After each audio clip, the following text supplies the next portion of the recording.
İnşallah.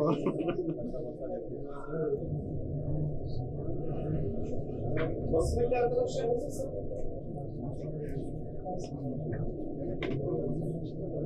...7 Ekim'den itibaren 11 çalışanımız bilinçli bir şekilde şehit edildi. Ama bir arada en fazla şehit bu arabanın içerisinde ondan bir gün önce oldu. Arabayı bilinçli olarak vurduklarını hepimiz fark ettik. Hedef, Gazze'de herhangi bir yardımın dağıtılmasını önlemek. Günlük 180 bin sıcak yemek çıkarıyoruz. Hiç durmadı bu. Bu tabii zalim İsrail'i tedirgin ediyor. Amerika suçludur. Mutlaka yargılanmalıdır. İsrail zaten suç kavramını değiştirdi, insanlık kavramını da değiştirdi. Şu ana kadar 7 Ekim'den itibaren 452 tane yardım kuruluşunda çalışan insan vuruldu, öldürüldü, şehit edildi. Şu ana kadar devletler askeri güçle yolları yara yara karadan ve denizden ablukayı bitirmesi gerekiyordu. Uluslararası sözleşme bu. Niye bu imzayı attınız? Neden sessizsiniz? Sizi harekete geçirecek daha ne olabilir? Daha çocuk veya kadın mı ölmesi gerekiyor? Yetmedi, çocuk ve kadınlara ekmek götüren, çorba veren insanları katlediyorsunuz. Dünyanın tepkisinin daha fazla olması gerekiyor.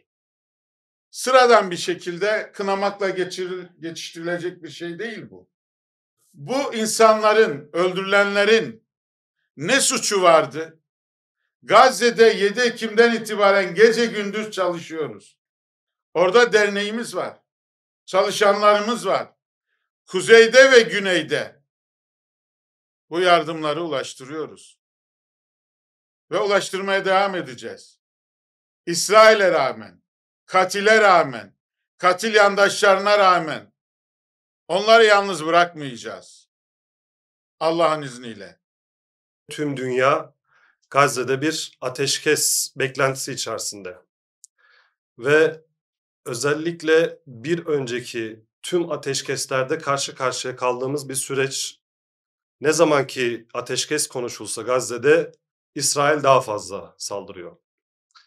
Dün Trump ve Amerika'dan ateşkesin olduğuyla alakalı birçok mecralarda açıklamalar ve metinler yayınlandı.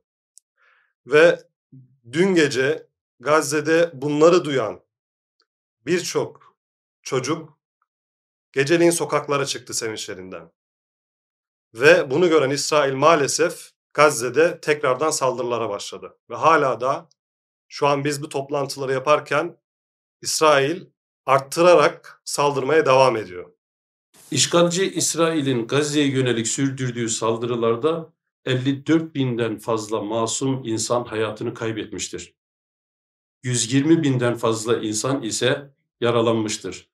Şehit olanların büyük bir kısmı çocuklar, kadınlar, yaşlılar, sağlık çalışanları ve gazetecilerden oluşmaktadır.